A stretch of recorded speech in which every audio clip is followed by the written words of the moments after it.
नमामि धन्वन्तरिमादिदेवं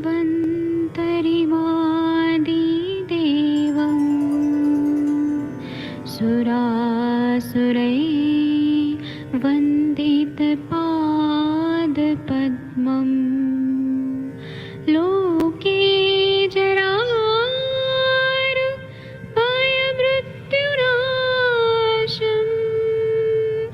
दातारमीशं विविधौषधीनां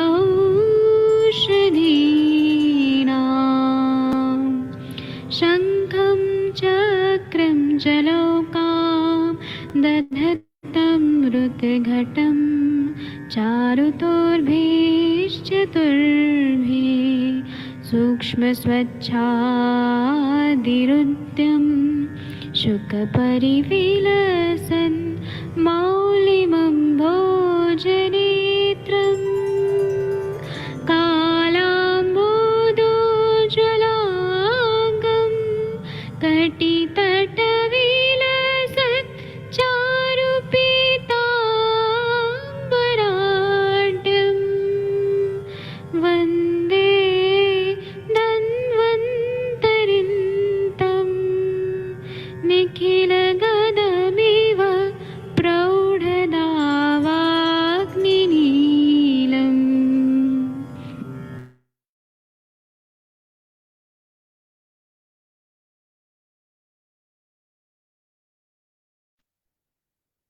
प्रणाम सभी लोगों को। मैं वैद्य अरविंद पाठक आप सभी लोग का स्वागत करता हूं। सभी लोगों को कोटि कोटि प्रणाम करता हूं। आइए आज हम लोग यहाँ पर सुश्रुत संहिता पढ़ेंगे, उसका शारीर स्थान का दूसरा चैप्टर। उसमें शुक्र और आर्तव को शुद्ध किस तरह से किया जाए, और ये भी बताया गया है कि आर्तव और शुद्ध शुक्र की दृष्टि जो रहती है वह 8 प्रकार से होती है। वात से, पित्त से, कफ से, सन्निपात, त्रिदोष से, कुणव ग्रंथि, पुतिपुए और मूत्र पुरुष रेतस, ऐसा बताया है। तो एक एक चीज का हमको पढ़ना है और अर्थ समझ के डिस्कशन करना है। मैं आदरणीय डॉक्टर महेंद्र सर जी को आमंत्रित करूंगा कि सर आप श्लोक पढ़ेंगे और अर्थ पढ़ेंगे। नमस्कार सर। प्रणाम सर। पाये तु नरम सर्पी विषक कोण परेसी धातकी पुष्प खदिर दाड़िम अर्जुन साधतम पायेद अथवा सर्पी साल सारादि साधतम। कुड़पगंधी वीर्य की चिकित्सा। वैद्य मुर्दों की गंध वाले वीर्य के लिए धाय के फूल, खैर की लकड़ी, अनार और अर्जुन की छाल द्वारा साधित या साल सारादि गण से साधित घी का प्रयोग करें। विमर्श। अब वीर्य के कष्ट साध्य विकारों पर उपाय बताते हैं। प्रथम सबकी गंध वाला वीर्य ठीक करने के लिए धाय के फूल से, खैर की लकड़ी से और अनार तथा अर्जुन की छाल से सिद्ध किया हुआ घृत लेना चाहिए।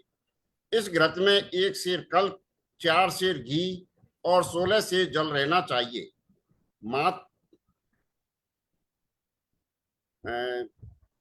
मात्रा में यह घी आधा तोला रहना चाहिए।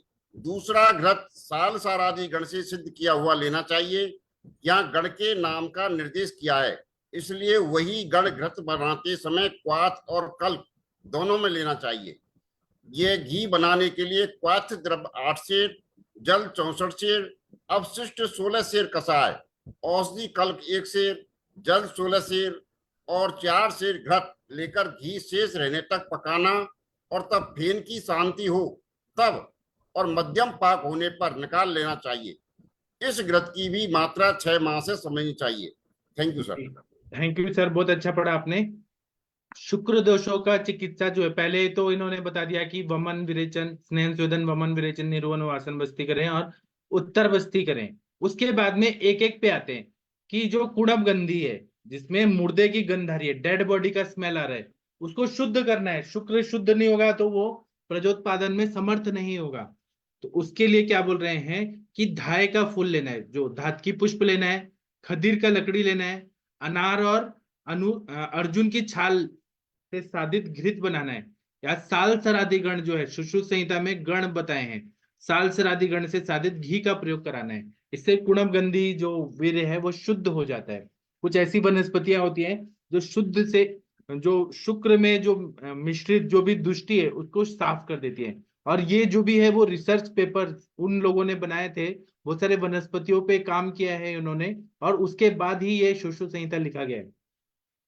विमर्श में ये बता रहे हैं कि वीर्य के कष्ट सारे विकारों पर उपाय बताते हैं। ये कष्ट साध्य है, बहुत मुश्किल से ठीक होता है, तो ऐसा मत सोचे कि ये दवाई दे दिया ठीक हो गया, बहुत मुश्किल से ठीक होता है। तो इसमें पहले शव की गंध वाला वीर्य को ठीक करने के लिए धातकी के फूल, खैर की लकड़ी, अनार तथा अर्जुन के छाल से सिद्ध किया घृत लेना चाहिए। इस घृत में 1 सेर कल्क, 4 सेर घी और 14 सेर जल रहना चाहिए। जो हम लोग शारंगधर में पढ़ते हैं वही चीज यहाँ पर भी बताया। और यह घी आधा तोला रहना चाहिए। दूसरा, साल सरादी गण से सिद्ध किया हुआ लेना चाहिए। यह गण के नाम का निर्देश किया है, इसलिए वही गण घृत बनाते समय क्वाथ और कल्क दोनों में लेना चाहिए।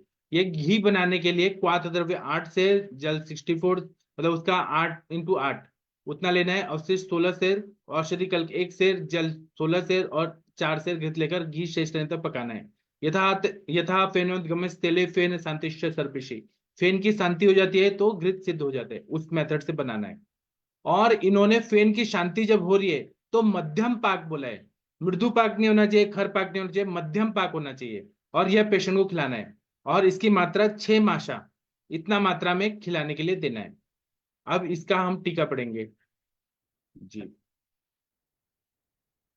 प्लीज इसकी टीका पढ़िए सर, लेकिन इसमें एक एक का नहीं है, हम टीका बाद में पढ़ेंगे सर। हम अभी पहले 11 नंबर के श्लोक तक हम हिंदी वाला पढ़ लेते हैं। आप लोगों में से कौन पढ़ना चाहेगा? जो लोग भी पढ़ना चाहते हैं पढ़ सकते हैं, अनम्यूट करके। वीना मैम, महेंद्र सर, कोई भी पढ़ना है पढ़ सकते हैं। ग्रंथि भूते सटी सिद्धम पाला से बापी भस्मानी। ग्रंथि भूत शुक्र की चिकित्सा। ग्रंथि भूत वीर्य में सटी यानी कचूर या पाठ भेद से, अस्म भित अर्थात पाषाण भेद से घी।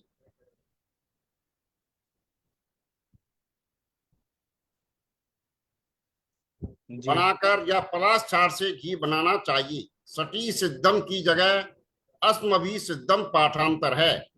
विमर्श, कचूर या पाषाण भेद से बनाए जाने वाले घृत में कल्क और क्वाथ दोनों देना चाहिए, और पलाश छाड़ में केवल भस्मोदक दिया जाता है जी। आगे पढ़ू सर? हाँ पढ़ दीजिए सर, 11 नंबर तक। परुषक भटादिभ्याम पूय प्रख्यते च साधतम। पूय दोष युक्त शुक्र की चिकित्सा। परुषक गण से और बटादी गण से साधित घृत पूया के शुक्र दोष में देना चाहिए। विमर्श, पूय के समान निकलने वाला शुक्र ठीक करने के लिए परुषकादि और बटादी गण से सिद्ध किया हुआ घृत देना चाहिए। घृत बनाने के लिए दोनों गणों का कल्क और काढ़ा प्रयोग करना चाहिए, क्योंकि यहाँ गणों का निर्देश आदि पद से किया है। परुषकादि गण में 8 औषधियां हैं। ये है परसक यानी फालसा, द्राक्षा यानी काली मुनक्का, कटफल यानी कायफल, दाड़िम यानी अनार, राजाधन यानी खिन्नी, कटक फल यानी निर्मली बीज, साग फल। जी नीचे नीचे चल करो सर इसको थोड़ा सा। हाँ हाँ करता हूँ, हाँ जी दिख रहा है सर। साग फल, सागवान का फल और त्रिफला। परसकादि गण सुश्रुत सूत्रता 38वें अध्याय में दिया है। यथा परसक द्राक्षा, कटफल दाड़िम, राजादन, कटका फल साग फलानी, त्रिफला इति। बटादी गण में 24 औषधियां हैं।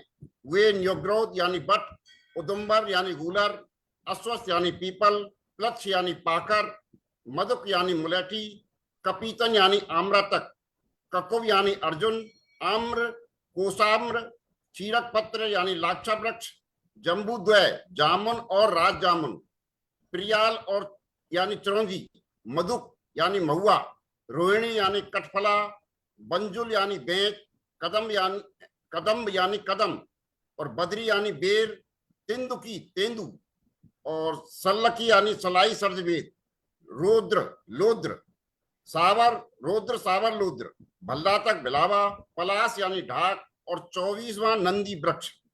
ये भी गण साध सूत्र सुश्रुत सूत्रस्थान 38वें अध्याय में जी नीचे हाँ जी 38वें अध्याय में दिया हुआ है। प्राग उक्तम बक्षते यच्च तत्कार्यम क्षीण रेतसी। क्षीण रेतस की चिकित्सा। वीर्य क्षीण रहने पर स्वयोनि वर्धन द्रव्य से सूत्र स्थान के दोषादि विज्ञानीय नामक अध्याय में लिखे हुए और चिकित्सा स्थान के क्षीण बलीय नामक 26वें अध्याय में कहे जाने वाले कार्य करना चाहिए। शुक्र क्षीण रहने पर शुक्र बढ़ाने वाले द्रव्यों का उपयोग करना चाहिए। उसी प्रकार बाजीकरण प्रयोग करके शुक्र की वृद्धि करनी चाहिए। उसके प्रयोग चिकित्सा स्थान में क्षीण बलीय बाजीकरण चिकित्सित अध्याय में दिए हैं। वे प्रशस्त गुण वाले हैं और अमोघ वीर्य वर्धक हैं। विट प्रवे पाये सिद्धम चित्रक उसी हिंगवी इसलिए आदि विषय क्रम कार्य सट श्वेतासु बीजानता इत्यादि कचित उपलब्धते पाठ है। पुरीशगंधी शुक्र चिकित्सा। पुरीशगंधी शुक्र में चित्रक, खस और हींग से बनाया हुआ घी प्रयोग करना चाहिए। शेष पाठ का अर्थ है ऊपर निर्दिष्ट 6 शुक्र विकारों में स्नेहन, स्वेदन, वमन, विरेचन आदि क्रम रखना चाहिए। जी, बहुत अच्छा बताया। तो चलिए हम लोग इस पे बात करते हैं।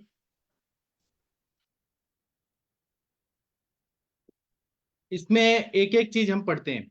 ग्रंथिभूत, अगर शुक्र जो है वो गांठ गांठ आ रहा है, सफेद सफेद ग्रंथिभूत है, वातश्लेष्माभ्याम, तो उसमें शटी या करचूर या जिसको हम पाषाण भेद भी कह सकते हैं, उसको घी से सिद्ध करके खाने के लिए देना है। तो इससे क्या होता है, या पलाश क्षार से घी बना के देना है। तो इससे जो ग्रंथिभूत है वात और श्लेष्मा, उसकी वजह से जो दुष्टि है वो ठीक हो जाता है।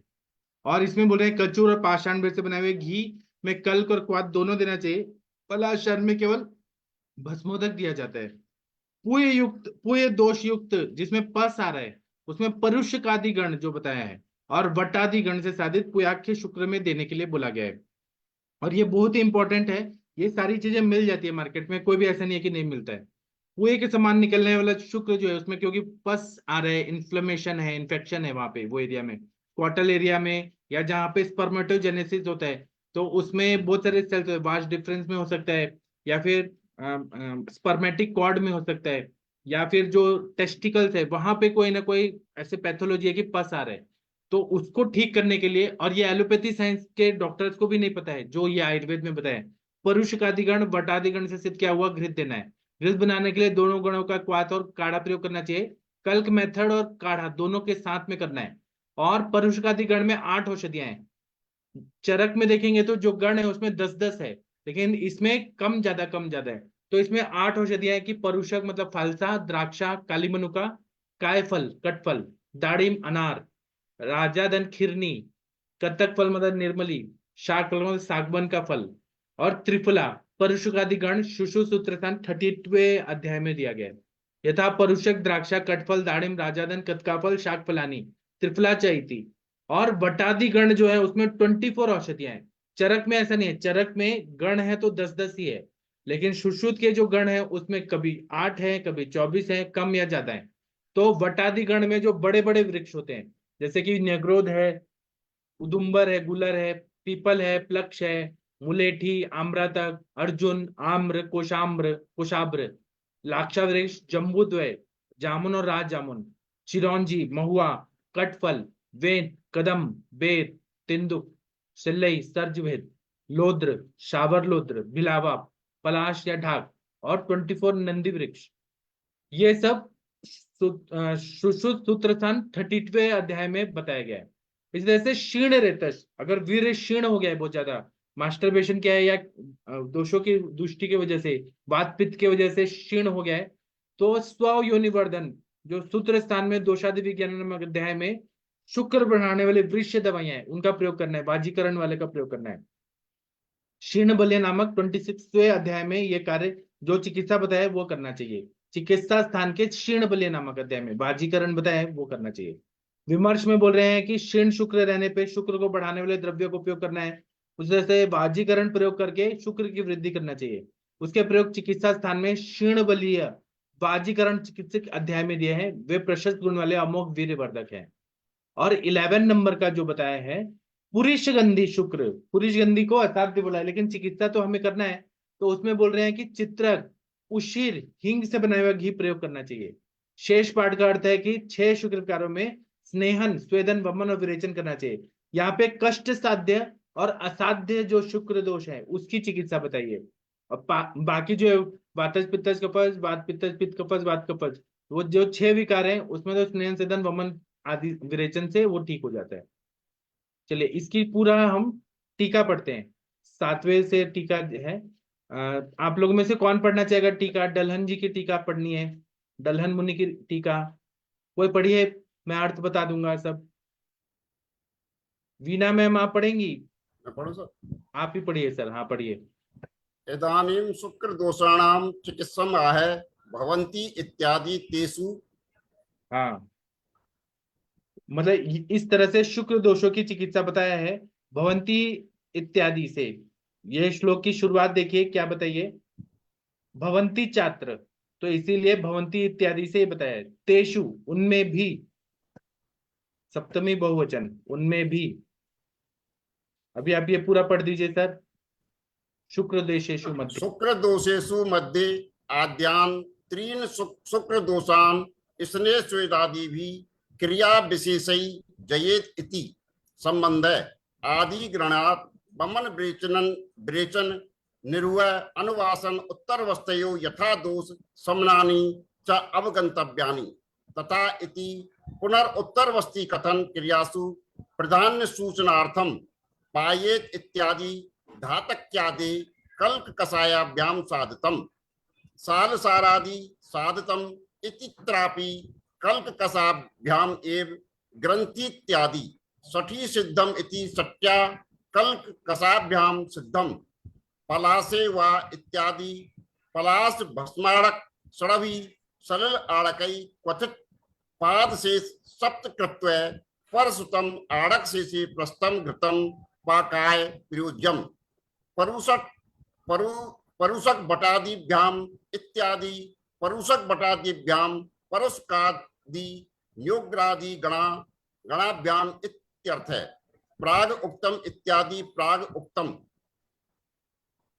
जी 1 मिनट रुकिए सर, मैं नीचे करता हूँ, ऊपर करता हूँ जी। हाँ पढ़िए सर। नहीं आया सर इसको? इधर इधर लाओ, इधर इधर आएगा ये। आपको दिख रहा है प्रागुक्तम? नहीं दिख रहा है? प्रागुक्तम इधर तो पाद शेष आ गया, पाद शेष सप्तकृत्य परसुतम आड़क से प्रस्त घृत। किसी को दिख रहा है? ये मैंने ऊपर तो किया है, प्रागुक्तम इत्यादि। पाद शेष दिख रहा है सर, दिख रहा है। पाद शेष यही है क्या? पाद शेष पाद शेष के नीचे आप चौथी लाइन आइए सर, तीसरी लाइन आइए, तीसरी लाइन। नहीं दिख रहा, यही दिख रहा है मुझे तो। पाद शेष सप्तकृत्य हाँ परसुतम वो आड़क ठीक है, से प्रस्त उसके घृत नीचे पाकाय। वाली लाइन आइए, उसकी नीचे वाली लाइन। अगर प्रागुक्तम पढ़ना चाहते हैं तो, नहीं तो पाद शेष से पढ़िए सर। पाद शेष सप्तकृत्य परसुतम आड़क से प्रस्त घृत। हाँ अब दिख रहा है हाँ अब दिख रहा है जी। परसुत आड़ से प्रस्तम घृतम पाकाय प्रयोज्यम परस्क बटादिभ्याम इत्यादि परस्क बटादिभ्याम परस्कादि न्योग्रादि गणाभ्याम इत्यर्थ है। प्राग उक्तम इत्यादि प्राग उक्तम स्वयोनि वर्धनम द्रव्यम बक्षते यच्च इति यच्च क्षीण बलिये अध्याये बाजी करने बक्षते वृत्त्यादि विट प्रभे मूत्र पुरीश प्रकाशे रीतसी विट ग्रहण अत्र पुरीशम मूत्रम च गृह्यते मल मूत्र मात्रवत् मूत्रवाचकत्वात् विट शब्दस्य सर्पी सर्पी इत्यत्र अनुपवर्तनीयम बिन मूत्रावे असाध्य अपि दुखकारी विट गंधाप यातना चित्रकादि भी कल्की कृतई घृतम पेयम न तु सर्वथा सिद्ध्यर्थ असाध्य न विसाध्यम इति वचनात् सर्वेषां कुणपादीनां सामान्यम चिकित्सम आय स्निग्धम इत्यादि। Thank you. बहुत बढ़िया सर, बहुत अच्छा पढ़ा आपने। इसमें बोल रहे हैं तेषु, तेषु से शुरू किया है। शुक्र दोषेषु मध्य, शुक्र दोषों में सबसे पहले त्रिन शुक्र दोषान, जो 3 टाइप के शुक्र दोष हैं उसमें दोषान मतलब द्वितीय बहुवचन, दोषों में स्नेह और स्वेद आदि का जो चिकित्सा बताए, स्नेह, स्वेद, वमन, विरेचन, फिर उसके बाद में उत्तर बस्ती, क्रिया विशेषण जयदिति संबंध, जो जरूरत है उस तरह से क्रिया विशेष करने से हम लोग जीत जाते हैं, जयदिति संबंध। आदि ग्रहणात से, आदि शब्द जो ऊपर बोला है उसमें वमन, विरेचन, निरूह, अनुवासन, उत्तर बस्तेयो, यथा दोष शमनानी, जैसा दोष है उस तरह से शमन करना है, च अव्यगंतव्यानि, उस तरह से हम लोग को चिकित्सा करके सफलता प्राप्त होती है, तथा इति पुनर् उत्तर बस्ती कथन क्रियासु प्राधान्य सूचनार्थम। यहाँ पे तथा इति जब बोल रहे हैं श्लोक में, इसका मतलब है कि फिर से उत्तर बस्ती कह के उसकी क्रिया जो है उसकी प्राधान्यता का सूचना दे रहे हैं कि उत्तर बस्ती ऐसे कंडीशन में बहुत अच्छा फायदा होता है। जो लोग भी मेल इनफर्टिलिटी की चिकित्सा करते हैं वो लोग उत्तर बस्ती जब देते हैं, पेनिस को 45 डिग्री में टिल्ट करके और वो सब कैनुला डाल के, और जो भी मेडिसिन है जैसे बस्तांड घृत हो गया, जीवनीय घृत हो गया, मैं आप लोग को ये प्रैक्टिकली कभी दिखाऊंगा मेरे पास जैसे पेशेंट आएंगे तो, कि ऐसे बस्ती देने से कैसे देना चाहिए, वो क्रिया भी दिखाऊंगा और कितना फायदा हुआ वो रिपोर्ट्स भी दिखाऊंगा। तो उसकी प्रधानता रहती है, वो पूरा शुक्र स्त्रोत को शुद्ध कर देता है। हम डालते तो हैं वहां पे, लेकिन वो जाता है पूरा टेस्टिकल के एक एक सेल को शुद्ध कर देता है, इतना बढ़िया। जैसे हम लोग शिरोविरेचन करते हैं, नाक में तेल डालते हैं तो पूरा मस्तिष्क साफ हो जाता है शिरोविरेचन, वैसे ही उत्तर बस्ती से पूरा शुक्र स्त्रोत की शुद्धि हो जाती है, इसीलिए उसका प्राधान्य सूचना किया गया है। पायेत इति धात्क्यादि कल्क कषाभ्याम साधितम, मतलब जब पायेत जब बोल रहे हैं तो धातकी आदि का कल्क और काषाय इनसे, इनके साथ सिद्ध करना है। यहाँ पे तृतीया द्विवचन है, कल्क और कषाय के साथ साधित करके इसको पिलाना है घी को।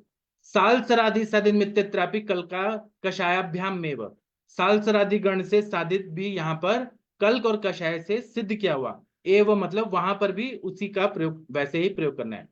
ग्रंथि इत्यादि, ग्रंथि जब रहता है, ग्रंथिभूत शुक्र रहता है तो इसमें ऐसा बताया है। षठी सिद्धमिति षट्याम कल्क कषायभ्याम सिद्धम, जब षठी सिद्ध बोलते हैं, षठी मतलब कर्पूर, कर्पूर काचरी जो रहता है उससे षट्या कल्क कषायाभ्याम, षठी से और आदि से कल्क और कषाय से सिद्ध किया हुआ। पलाशे व इत्यादि, पलाश, अस्माडक, षडभी, शिल्लाडके, क्वथित, पादशेष सप्तकृत, परिश्रुत, आडके, शेषे, प्रस्थम, घृतम, पाकाय, प्रयोज्यम, मतलब पलाश का भी या पलाश का भस्म बनाना है, भस्मोदक बनाना है, उसको 1 आढ़क लेना है, और सलील जो है वो 6 आढ़क लेना है, और उसका जब 1/4 रह जाए तो सप्तकृत्वा परिश्रुत आढ़क शेषे, मतलब जब 1 आढ़क तक शेष रह जाए 7 बार उसको करना है। जब वो ऐसे काढ़ा बना दिया तो 1 प्रेस घृत में पकाना है और उसका प्रयोग करना है। परुषक वटादिभ्याम, परुषक और परुषकादिगण और वट आदि गण का आदि का प्रयोग करना है। परुषक कादिन्य न्यग्रोदादि गणाभ्याम, परुषक गण है, न्यग्रोदादि गण है, वटादि गण है, इसका अर्थ यह है। प्रागुक्त इत्यादि प्रागुक्तम स्व योनि वर्धनम द्रव्यम, प्रागुक्तम इत्यादि मतलब पहले जो कहा है उसमें स्व योनि वर्धनम, अपना जो प्रभाव है उसका बढ़ाने वाला, मतलब वहां पे जैसे कषाय रस का प्रयोग कर रहे हैं, मधुर रस का प्रयोग कर रहे हैं, तो उसका प्रभाव बढ़ाने वाला ऐसा द्रव्यों का प्रयोग करके यहाँ पे प्रयोग किया है। वक्षते यच्चे इति यच्चे क्षीण बल्य अध्याय बाजी करने वक्षते, जब यहाँ पे वक्षते बोल रहे हैं तो यहाँ पे क्षीण बल्य, जब शुक्र क्षीण रहता है तो वहां पे बाजीकरण में अध्याय में जो बताया है 26 चैप्टर जो है सूत्र स्थान में, चिकित्सा स्थान में, उसके बाजीकरण वाले अध्याय से जो द्रव्य है उसका प्रयोग करना है। विडित्यादि विड प्रभे मूत्र पुरुष प्रकाशे रेतती, जब विडित्यादि बोल रहे हैं तो जो मूत्र और पुरुष उसका स्मेल वाला जो आ रहा है उसको लेना चाहिए। विड ग्रहणात्र पुरुष मूत्रम च गृह्यते, विड ग्रहण से यहाँ पर ग्रहण अत्र पुरुषम मूत्रम च गृह्यते, पुरुष और मूत्र दोनों को और मतलब च मतलब एंड, मूत्र और पुरुष को ग्रहण करना चाहिए। मल मूत्र मल मूत्रम अत्र अवकचवात विट शब्द से, इसलिए मल और मूत्र को यहाँ पे विट शब्द बोला है, मल मूत्र को विट शब्द से, इस तरह से वो वाचकत्व इस तरह से पढ़ना चाहिए। सप्तिर सर्पिर इत्यत्र अप्यनुवर्तनीयम, सर्पी जो होता है यहाँ पे अनुवर्तन करता है, जो भी मेडिसिन है उसके प्रभाव को ले लेता है, मतलब उसको उतना अनुवर्तन संस्कार की वजह से घृत सिद्ध हो जाता है और वो बहुत प्रभावशाली हो जाता है। इसलिए घृत की योजना की है, तेल की नहीं की है, वसा और मज्जा की नहीं की है। सर्पी में ही संस्कार का अनुवर्तन करने का ताकत होता है और वो बहुत अच्छा रिजल्ट देता है। इसलिए सर्पी यहाँ पे बोला है। विड़ मूत्रादि भे मूत्राभे असाध्य अपि दुखकारी विट गंधापन पयनयार्थम चित्रकादि भी कल के कृत्य ही घृतम पेयम न तो सर्वथा सिद्धार्थम। विड़ मूत्राभे मतलब अगर पुरुष और मूत्र जैसा रह रहा है, स्मेल आ रहा है और असाध्य है, तो वहां पे दुखकारी है, उसमें ऐसे विट का गंध आ रहा है, तो इसलिए चित्रक आदि का प्रयोग करना है। चित्रक आदि को लेके कल्क करके घृतम पेयम न तो सर्वदा सिद्धार्थम, घृत को पीना है, लेकिन ये हमेशा सिद्धार्थम न तो सर्वथा सिद्धार्थम, मतलब ये हमेशा सक्सेसफुल होगा ऐसा नहीं है, हम कोशिश करेंगे। असाध्य न विसद्यात्मति वचनात्, असाध्य है तो इसका मतलब ये नहीं कि वो पूरा ठीक ही नहीं हो सकता है। न विसाध्य मिति मतलब वो असाध्य बोला है तो वो ठीक भी नहीं हो सकता है और वो परमानेंट असाध्य है ऐसा भी नहीं है, हमें कोशिश करना है। सर्वेशम कुणपादिनाम सामान्यम चिकित्सा महास्निग्ध इत्यादि, सभी में सर्वेशम कुणपादिनम, कुणपादि में सामान्य चिकित्सा इस तरह से कहा है, स्निग्ध इत्यादि से ये सारी चीजें बता दी है। अब शुद्ध शुक्र के लक्षण बताएंगे जो बहुत ही जरूरी है, सबको याद है, फर्स्ट ईयर बीएमएस में एडमिशन लेने के बाद यही चीज सिखाया जाता है। सर पहले आप थोड़ा सा ये पढ़ देंगे क्या सर? ये जो बोला है यहाँ विट शब्द मल मूत्रवाचक है, जो मैंने संस्कृत का अर्थ बताया वही चीज बोला है विमर्श। यहाँ विट शब्द मल और मूत्रवाचक है। यद्यपि पुरीष गंधी और मूत्र गंधी वीर्य असाध्य माना गया है, तो भी मल और मूत्र का दुर्गंध दुखदायक होने से उसका निराकरण करने के लिए ऊपर निर्दिष्ट घृत बताया है, क्योंकि असाध्य रोग साध्य नहीं हो सकता है। अधिक पाठ में 6 वीर्य दोषों का उपाय, स्वेदन आदि बताया है। यहाँ पिट शब्द से मल और मूत्र गंध वाले ऐसा अर्थ निकालने पर ही कुड़प गंधी, ग्रंथीभूत वीर्य, पूय प्रख्य, क्षीण रेतस और मल तथा मूत्र गंध वाले ये 6 प्रकार होते हैं। जी, तो इन यहाँ पे विट शब्द जो है मल और मूत्र का वाचक है। पुरुष गंधी मूत्र गंधी वीर्य असाध्य माना गया है, तो भी मल और मूत्र का दुर्गंध दुख नाशदायक होने से उसका निराकरण करने के लिए ऊपरी निर्दिष्ट घृत बताया। यह साध्य रोग साध्य नहीं हो सकता है। अधिक पाठ से 6 वीर्य दोषों को उपाय स्वेदन आदि बताया। यहाँ विट शब्द से मल और मूत्र गंध वाले ऐसा अर्थ निकालने पर ही कुड़म गंधी, ग्रंथिभूत वीर्य, पूय प्रख्य, क्षीण रेतस और मल मूत्र गंध वाले ये 6 प्रकार बताए। इसके बाद में 12 नंबर का जो श्लोक है ये पढ़ लेते हैं, उत्तर बस्ती के बारे में बताया है। जी, आप पढ़ेंगे कि कंचन मैम पढ़ेंगी? कोई भी पढ़ सकता है। मैं पढ़ती हूँ सर। जी। शुद्धम वान्तम विरिक्तम च निरूढ़म अनुवासितम योजयेच्छ क्रेदो वार्त सम्यक उत्तरम योजेत शुक्र दोषार्थम, ऐसे पढ़िए, योजेत शुक्र दोषार्थम। योजेत शुक्र दोषार्थम सम्यक उत्तर बस्तिना सामान्य चिकित्सा स्नेहन, वमन, विरेचन, निरूह बस्ती और अनुवासन यह शुक्र दोष वालों को देने के बाद उत्तर बस्ती देना चाहिए। विमर्श, शुक्र दोषों की अलग अलग चिकित्सा कहने के बाद सामान्य चिकित्सा सूत्र बताते हैं। यहाँ यह ध्यान रखें कि पंचकर्मों में स्वेदन क्रिया नहीं दी गई है, क्योंकि शुक्र यह सौम्य गुण वाला और स्वेदन यह प्रखर गुण वाला होने से विरोध न हो, इसलिए स्वेदन का विधान नहीं बताया है। और यह चिकित्सा भी 6 वीर्य दोषों की है। वे दोष कुणप गंधी, ग्रंथिभूत, पूयपख्य, क्षीण रेतस, मल और मूत्रगंधी ये है। सब शुक्र दोष लेने से तेषाम यात्र शुक्र दोषांस्त्रीन स्नेह स्वेदादि भी वर्जयेत, इस उक्ति के साथ विरोध होगा। अतएव तीनों दोषों से व्याप्त शुक्र के 3 विकारों को छोड़कर बाकी के 6 शुक्र दोषों का संबंध लेना ठीक है। उत्तर बस्ती पुरुषों को शिश्न द्वारा और स्त्रियों को योनि मार्ग से दी जाती है। जी सर। बहुत अच्छा पढ़ा मैम, आपने बहुत अच्छा पढ़ा। इसमें ऐसा बताया है कि शुक्र दोषों की अलग अलग चिकित्सा के बाद, हाँ नहीं पहले मैं ऊपर वाला पढ़ता हूँ। इसमें बोल रहे हैं स्नेहन करना है, वमन, विरेचन, निरूह बस्ती, अनुवासन, ये शुक्र दोष वालों को देने के बाद उत्तर बस्ती देने के लिए कहा गया है। शुक्र दोषों की अलग अलग चिकित्सा करने के बाद सामान्य चिकित्सा सूत्र बता रहे हैं। यहाँ ध्यान रखें कि पंचकर्मों में स्वेदन क्रिया नहीं दी गई है ना। वो तो पूर्व कर्म है, क्योंकि शुक्र ये सौम्य गुण वाला है, और यहाँ पे शुक्र वह स्रोतस की दृष्टि है, तो यहाँ पे स्वेदन नहीं बोला है। सौम्य गुण वाला स्वेदन, ये प्रखर गुण वाला होने से विरोध न हो, इसलिए स्वेदन का विधान नहीं बताया। और यह चिकित्सा भी 6 वीर्य दोषों की है। बाकी तो जो है वो वात पित्त का फल है, वो तो हम लोग कर सकते हैं, लेकिन जो कुणप गंधी है, ग्रंथि बोध पुय प्रज्ञ क्षीण रेतस मल और मूत्र गंधी, ये इनकी चिकित्सा बताए। सब शुक्र दोष लेने से तेष्वाद्यान शुक्र दोषां स्त्रीन स्नेह स्वेदादि जय।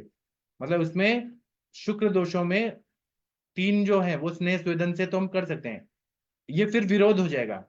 तो 3 दोषों से आप शुक्र के 3 विकारों को छोड़कर बाकी 6 जो शुक्र दोष है, 6 शुक्र दोष कौन से है? तो कुणप गंधी, ग्रंथिबोध, प्रज्ञ, क्षीण रेतस, मल और मूत्र गंधी, इनका संबंध लेना हमें समझना चाहिए। और उत्तरवस्थी पुरुषों को शिष्ण द्वारा स्त्रियों को योनि मार्ग से दी जाती है। ये हो गया। अब आगे का जो श्लोक है, ये शुक्र का लक्षण बताया है, शुद्ध शुक्र का लक्षण। या आप लोगों ने, हमने सबने फर्स्ट ईयर में पढ़ा है। तो कंचन मैम आप पढ़ेंगे या कोई और पढ़ सकता है? जिसको पढ़ने का मन है पढ़े। कंचन मैम पढ़िए। और ये जो अपने मॉडर्न के हिसाब से जो इसके वीर्य के दोष हैं, जैसे निर्बीज है और ये उसका क्षीण है, या फिर उसमें स्वर्ण शुक्रता है, तो उसके हिसाब से इसको ट्रीटमेंट अपन कैसे समझेंगे सर?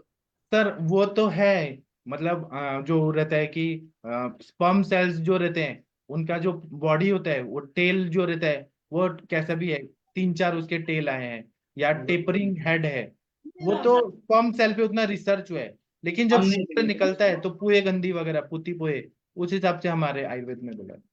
सर ऐसे केस तो खैर हमारे लिए हमने तो कम देखे, पर ऐसे केस जनरल मिलते हैं जिनके या तो वो जीवाणु वो काम नहीं कर रहे हैं, या उसमें काउंटिंग में कम है, इस तरह की दिक्कतें इसीलिए ज्यादा। हमारे पास वो टेक्नोलॉजी अभी आ गई है कि हमें शुक्र, एक एक शुक्र दिखता है, टेक्नोलॉजी आ गई है। लेकिन वैसे भी देखा जाए ना तो पुती पुए वाला भी आता है। मैंने अपने प्रैक्टिस में सीमन एनालिसिस भी कराया है, और ये वाले भी मैंने शुक्र निकाल के देने के लिए बोला, और मैंने उसका स्मेल लिया, तो ऐसा होता है, पुती पुए भी रहता है, मूत्र पुरुष गंधी भी रहता है, ऐसा भी रहता है सर। Thank you sir. हमें करना चाहिए ये सब चीजें, और इस हिसाब से चिकित्सा करें तो ज्यादा सक्सेसफुल होता है, रिजल्ट आता है।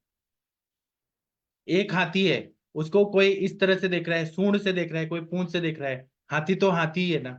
उसी तरह से एलोपैथी साइंस भी जो देख रहा है वो सही है, आयुर्वेद भी देख रहा है वो सही है। आयुर्वेद में चिकित्सा भी बताइए, एलोपैथी में भी चिकित्सा बताइए, लेकिन ये चश्मा लगा के भी देखे तो ज्यादा अच्छा समझ आएगा जी। प्रैक्टिकल के हिसाब से पूछ रहा थोड़ा सा, प्रैक्टिकल में इस चीज को मैं देखने के अपने अपने किस तरह उसका ट्रीटमेंट तो करें। देखने के लिए सर सीमेन को मंगा के देखना चाहिए ना, स्मेल अच्छा। लेके देखना चाहिए ना। दर्शन स्पर्श प्रश्न जी। 13 नंबर का श्लोक पढ़िए मैम। मैं पढ़ूं क्या सर? हाँ हाँ पढ़िए। सर एक स्फटिकाभं द्रवं स्निग्धं मधुरं मधुगन्धि च शुक्रमिच्छन्ति केचित्तु तैलक्षौद्रनिभं तथा। शुद्ध शुक्र का लक्षण बताया है इस श्लोक में। स्फटिक के समान स्वच्छ, पतला, स्निग्ध, मीठा और मधु के समान गंध वाला शुक्र होता है। यह मत सुश्रुत का है। दूसरों के मतों से विशुद्ध वीर्य तिल तेल के समान या मधु के वर्ण का होता है। विमर्श शुद्ध शुक्र का लक्षण इसी जगह बताने का प्रयोजन स्पष्ट ही होगा कि वात, पित्त, श्लेष्म, शोणित, कुणप, गंधी, ग्रंथि, पूत, पूय, क्षीण, मूत्र, पुरुष, रेतस प्रजोत्पादने कोष समर्थ न भवन्ति, प्रजोत्पादने समर्थ न भवन्ति।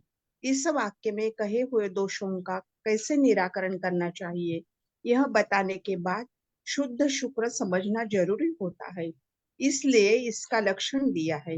शुक्र के लक्षण में श्वेत, द्रवत्व, स्निग्धत्व, मधुत्व और मधुगंधित्व दिया है।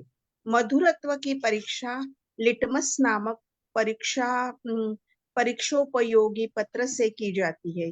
इसमें क्षार या अम्ल के धर्म नहीं मिलेंगे। क्षार और अम्ल पदार्थ एकत्र होने से मधुरत्व प्राप्त होता है। यह तो नित्य दही और नमक के प्रयोग से मालूम होता है। और क्षार के दग्ध हुए स्थान की चिकित्सा अम्ल पदार्थ के प्रयोग से की जाती है। परिणाम यह होता है कि उस जगह मधुरता आने से जैसे अग्नि की शांति जल द्वारा होती है, उसी प्रकार क्षारदग्ध की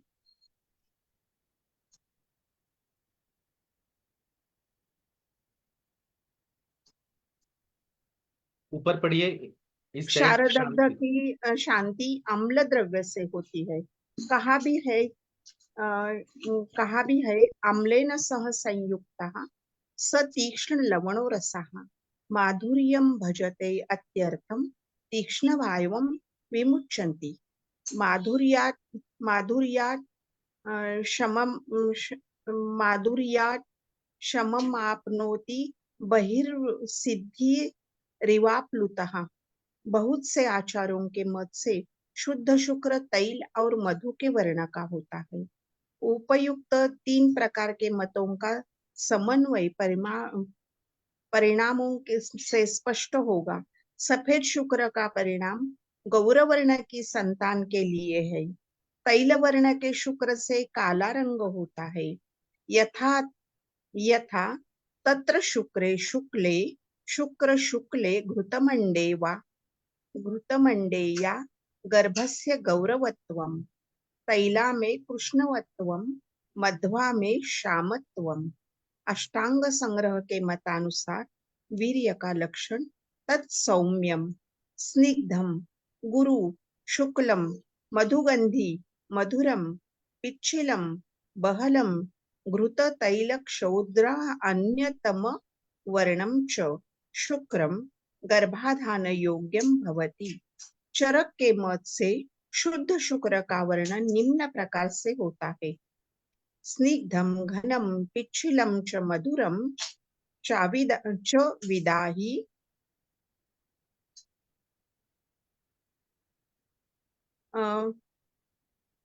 चाबिदाही चा, ऐसे पढ़िए। स्निग्धम पिच्छिल च विदाही च रेतः शुद्धम विजानीया श्वेतम स्फटिक सन्निभम। इसका अभिप्राय यह है कि वीर्य पिच्छिल रहता है, पतला होता है, क्षारीय प्रतिक्रिया या निष्क्रिय होता है, उसकी गंध स्वतंत्र होती है, जिसका अनुभव उसकी गंध से ही होता है, जिसकी तुलना दूसरी चीजों से नहीं की जा सकती। हाँ, हो गया सर। हाँ, तो इसमें जो ये जो श्लोक बताया है इसको हम अच्छे से पढ़ते हैं। स्फटिकाभम, स्फटिक के समान स्वच्छ है, होना चाहिए, पतला होना चाहिए, स्निग्ध होना चाहिए, अच्छा होना चाहिए, मधु के समान गंध वाला होना चाहिए। एक अलग तरह का उसका स्मेल होता है जो इन्होंने मधु के समान बोला है, लेकिन वो कुछ अलग ही रहता है। और इसमें दूसरे के मत से बताया कि विशुद्ध वीर्य तिल के समान या मधु के वर्ण वाला होता है। सुश्रुत बोल रहे हैं कि स्फटिकाभम स्निग्धम मधुरम मधुगंधी चा, लेकिन दूसरों के मत से इस तरह से बताया। जिसने जिस तरह से देखा, समझा, इंटरप्रेट किया, वो बता दिया। विमर्श में बोल रहे हैं शुद्ध शुक्र का लक्षण इसी जगह बताने का प्रयोजन स्पष्ट होता है कि वात पित्त श्लेष्म शोणित कुणभ गंधी ग्रंथि पूति पोय क्षीण मूत्र पुरुष ऋतुसा प्रजोत्पादने समर्था न भवंती। ये दोषों का निराकरण करना चाहिए। इसमें शुद्ध शुक्र को समझना जरूरी हो जाता है। उसका लक्षण दिया है। शुक्र के लक्षण में श्वेतत्व मतलब सफेदी होना, द्रवत्व होना, स्निग्धत्व चिपचिपापन होना चाहिए, मधुत्व होना चाहिए, मंधु गद्दित्व दिया गया है। इसका गंध भी होना चाहिए वैसा, और मधुत्व मधु जैसा होना चाहिए। मधुत्व की परीक्षा लिटमस नमक परीक्षोपयोगी पत्र से किया जाता है। इसमें क्षार धर्मी और अम्ल धर्मीयता के बारे में बताया है। ये इन्होंने केमिस्ट्री थोड़ा सा बता दिया है। और दूसरा भी ये बताया है कि अम्ले ने ये फिर क्षार धर्मी अम्ल धर्मी का बता दिया है। इसमें बोले सफेद शुक्र का परिणाम है कि जो गौर वर्ण की संतान के लिए तेल वर्ण से शुक्र का काला रंग होता है। यथा शुक्रे शुक्ले घृत मंडाभे यथा गर्भस्थ गौरत्वम। अगर सफेद शुक्र होगा बहुत ज्यादा तो जो संतान होगी वो बहुत ज्यादा गोरा होगा। तैलाभ होगा तो, कृष्णाभ होगा तो, या मध्याभ होगा तो, मध्वाभ होगा तो श्यामत्व होगा। ऐसा होता है। तो इस पे उन्होंने रिसर्च किया है। जैसे कि आजकल यूरोपियन कंट्री के जो पुरुष होते हैं वो लोग गोरे होते हैं, तो उन लोगों ने रिसर्च किया होगा उस जमाने में कि जो गोरे लोग का शुक्र है वो सफेद होता है, शुक्ल होता है, और जो काले लोग रहते हैं, सांवले लोग रहते हैं, उनका शुक्र जो होता है वो कृष्णत्व वाला होता है या मध्याभ या तेल जैसा होता है। ये कितना स्टडी किया है उस जमाने में। इसी तरह से अष्टांग संग्रह के मतानुसार वीर्य का लक्षण बताया कि तत् सौम्यम, सौम्य होता है, स्निग्ध होता है, गुरु होता है, शुक्ल होता है, मधुर गंधी, मधुर, पिच्छिल, बहल, और घृत तेल शौद्र अन्यतमम वर्णम। घृत के समान भी हो सकता है तेल, या शौद्र मधु के समान, या अन्यतम वर्ण का भी शुक्र होता है।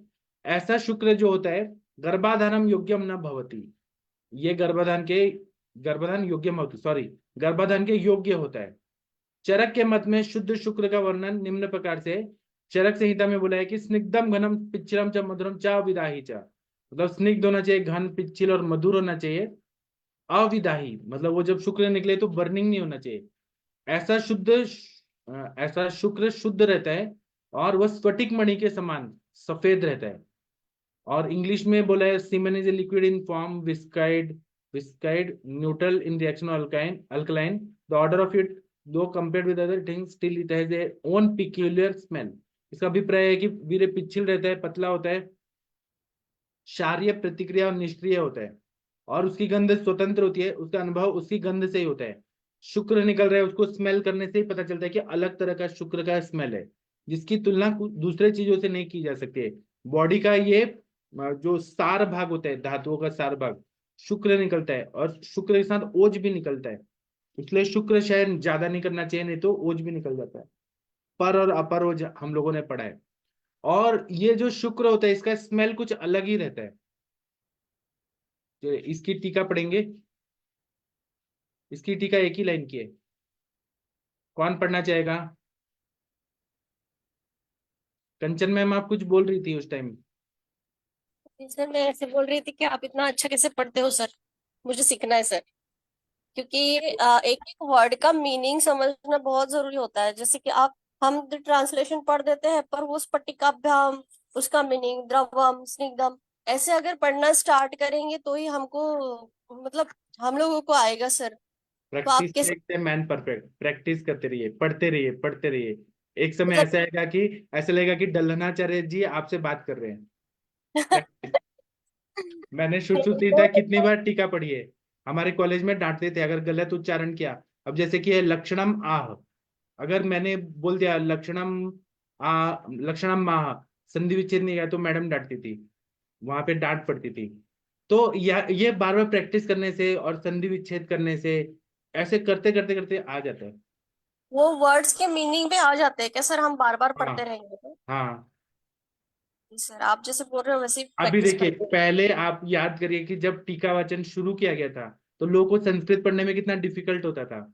लोग एक एक शब्द नहीं, अभी कितना इंप्रूवमेंट हुआ है धीरे धीरे, आप देखिए ऐसे करते करते करते अर्थ भी समझ आता है फिर। जी सर।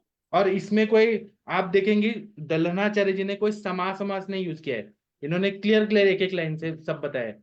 जबकि हम उसमें देखेंगे तो उसमें समास यूज किए हैं, जो अष्टांग हृदय में, इधर का उधर, उधर का इधर, समास, और बहुत सारे रेफरेंसेस डाले हैं उन्होंने। उन्होंने जैसे कि चरक ने ये बोला है, सुश्रुत ने ये बोला है, वंगसेन ने ये बोला है। ऐसा अष्टांग हृदयकार, उसकी जो टीकाकार है वो बोलते हैं, हेमाद्री जी भी अष्टांग संग्रह का लाते हैं रेफरेंस। यहाँ पे ये अपनी बात कहते हैं, इनको और किसी से मतलब नहीं, अपना बात कहेंगे डलन जी टीका पे, एक एक शब्द का अर्थ बताएंगे।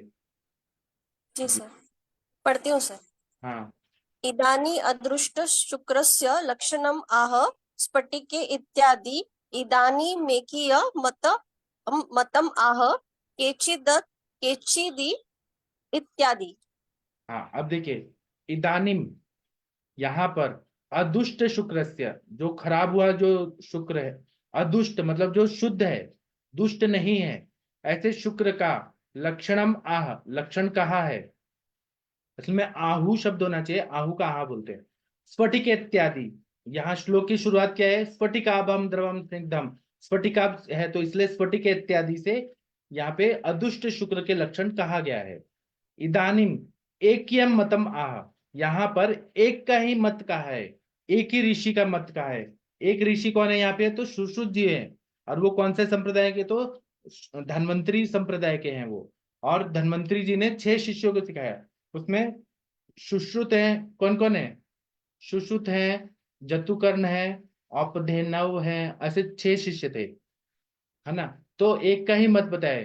केचित इत्यादि मतलब केचित्तु, यहाँ पे पहले तो उन्होंने एक का ही मत बोला है, स्फटिकाभम द्रवम स्निग्धम मधुरम मदगंधी च, एक का ही मत बताया सुश्रुत ने।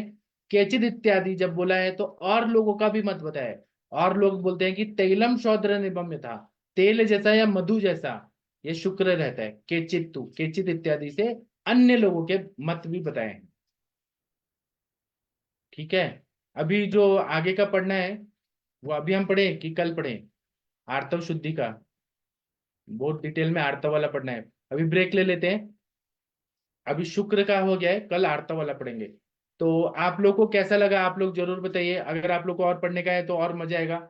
सुश्रुत संहिता पढ़नी चाहिए, शारंगधर संहिता की भी टीका पढ़नी चाहिए, हमें काश्यप संहिता की भी टीका पढ़नी चाहिए। चरक पे बहुत सारे टीकाएं लिखे गए हैं, गंगाधर जी की टीका पढ़ना चाहिए, जेजट की टीका पढ़ना चाहिए, हारिण चंद्र की टीका पढ़ना चाहिए, सब टीकाएं पढ़ना चाहिए। सर टीका पढ़ने से नॉलेज बढ़ती है आगे की। हाँ और सर ना ये अपने ही प्लेटफॉर्म पे हो रहा है, मतलब आयुष दर्पण पे ही हो रहा है सर ये, बिल्कुल मतलब इतना अच्छे से आप करते हो ना। मतलब जो बाकी जगहों पे जैसे कि यूट्यूब पे वीडियोस वो रहते हैं, पर वो कैसे ना वो पर्सन खुद ही पढ़ता है। यहाँ खुद पे ही आप पढ़ता है और वहां पे एक ही गुरु रहता है, एक गुरु के सब लोग सलाम ठोकते हैं कि आप ही गुरु, आप ही पढ़ो। हमारे प्लेटफॉर्म पे ऐसा नहीं है, हमारे में सबको पढ़ाया जाता है कि सब लोग पढ़ो। जी सर, इससे कॉन्फिडेंस भी डेवलप हो रहा है सर। जी सर, हाँ, थैंक यू सो मच। और फिर कहीं कहीं मैं अगर गलत बोल रहा हूँ तो महेंद्र सर मुझे बोलते हैं नहीं सर इसका ये अर्थ है वो अर्थ है। तो ये हम एक गुरु अगर एक इंसान अगर बोलेगा तो वो गलत भी हो सकता है, हम परफेक्ट तो है नहीं। तो इसीलिए यहाँ डिस्कशन होना बहुत जरूरी है। और अभी देखिए आदित्य सर हैं, एमबीबीएस एमडी डॉक्टर हैं, वो भी पढ़ के समझ लेते हैं कि हम क्या बात कर रहे हैं। ऐसे डिस्कशन यहाँ पे एक गुरु ऐसे नहीं कि मैं ही बोल रहा हूँ और बाकी लोग सुने, ऐसा बिल्कुल नहीं होता जी। ठीक है, थैंक यू मैम। अभी हम कल पढ़ेंगे, कल नहीं, कल तो संडे है और परसों यहाँ पे वोटिंग है महाराष्ट्र में, लेकिन मैं पढ़ूंगा। और हम लोग अभी कल संडे को 11 बजे लेक्चर होगा कि नहीं वो मैं बताऊंगा। और डॉक्टर अभय सर आप कल सुबह आ पाएंगे क्या? यहाँ पुणे में बहुत तेज बारिश हो रही है, अभय सर को वमन करना है। सर सुबह आ पाएंगे क्या? बहुत तेज बारिश हो रही है, ऐसा लग रहा है बाढ़ आ जाएगी। अभय सर बताएंगे बाद में। ठीक है, सर अभी 9 बजे सेशन होगा दोबारा? हाँ 9 बजे होगा सर, 9 बजे होगा। ठीक है, ओके सर। अभी हम नया टॉपिक कल करेंगे और नेक्स्ट लेक्चर में करेंगे। अभी शुक्र का हो गया है, नेक्स्ट हम नेक्स्ट लेक्चर में। अभी मैं सेशन बंद करता हूँ। थैंक यू, प्रणाम सभी लोग को।